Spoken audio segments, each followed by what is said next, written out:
Risalah itu bentuk komunikasi antara hamba dan Allah Subhanahu wa ta'ala. Jadi tidak ada presentasi atau tidak ada target untuk bahwa supaya mereka iman semua itu tidak. Jadi gambarannya risalah ben suara Allah didengar, bahwa aturannya Allah harus didengar. In alaika illal balagh, bahwa aturan Allah itu harus apa? Didengar. Mulane kesunatane para ulama, para pakar, para intelektual harus ngomong terus. Kebenaran meskipun nggak dilakukan itu harus diomongkan terus. Sekali kebenaran didiamkan, entah itu atas nama liberalisasi atau demokrasi, maka Allah akan mencabut barokatul ardi dan pasti akan terjadi prahara besar, pasti terjadi kiamat. Dan itu na'udzubillah min syarri apa? Kebenaran itu harus diomongkan terus. Kita harus ngomong terus. Saya itu pernah debat kusir sama seorang profesor, pernah debat kusir sama seorang kiai yang tawadhu.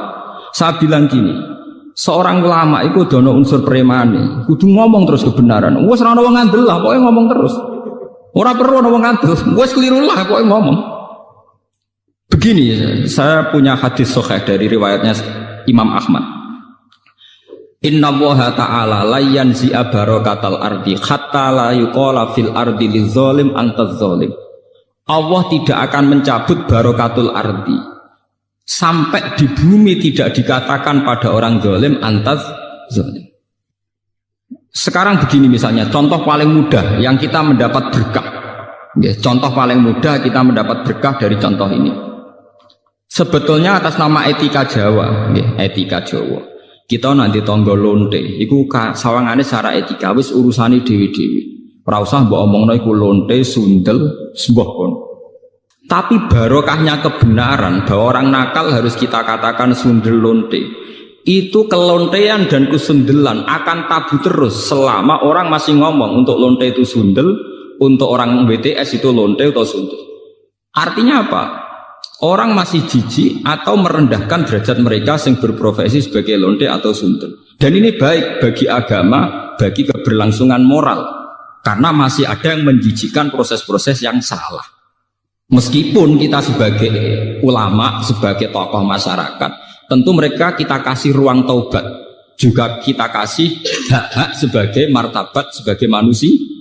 Tapi kita tetap akan bilang bahwa itu namanya lonte, sundel atau apa. Ini rumah tenan. Sehingga apa? Dengan posisi masyarakat yang merendahkan derajat atau yang berprofesi lonte, orang inginnya itu dagang secara baik-baik. Orang inginnya jadi PNS secara baik-baik. Orang inginnya dapat uang lewat ternak secara baik-baik.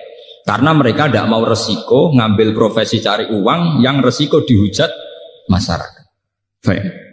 Bayangkan nanti mungkin di era anak cucu kita, orang yang lonte, yang sundel dibahasakan itu hak asasi.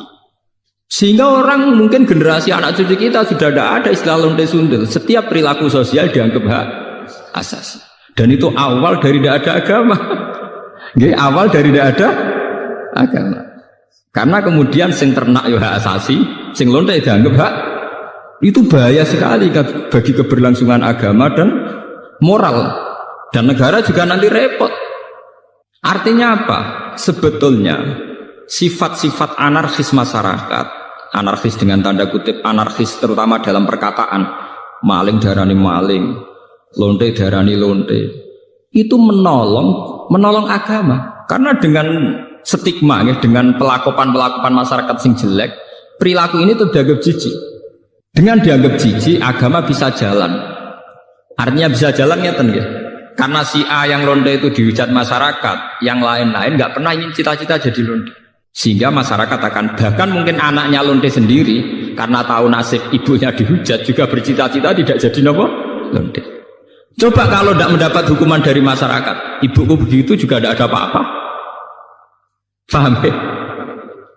Makanya lonte dan apa akan subur di masyarakat yang sudah tidak peduli dengan nilai-nilai ini. Misalnya di kota-kota besar atau di kawasan lonte. Karena sesama lonte saling tidak mengatakan tabu. Makanya aman. Dari itu kalau terkenang hadis riwayat Ahmad, Allah tidak mencabut barokatul ardi sehingga orang-orang zalim tidak dikatakan antas. Itu bahaya sekali kalau kita sudah tidak peduli terhadap itu.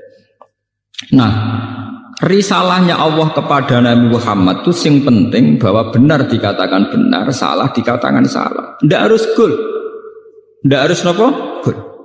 Makanya kalau setuju wonten riwayat hadis dan ini sahih, idza dzaharatil fitanu wal bid'ah falyudhiril alim ilmahu. Ketika ada fitnah, ada bid'ah, orang alim sementing ngetokno ngalime, orang malah tawaduk muni kula mboten derek-derek. Falyudhiril alim ilmahu. Orang alim harus menunjukkan kealimannya. Sing alim kudu ngaku ngalim. Paham? Aja sing alim ngaku bodoh. Bahaya. Tawaduk sing bahaya.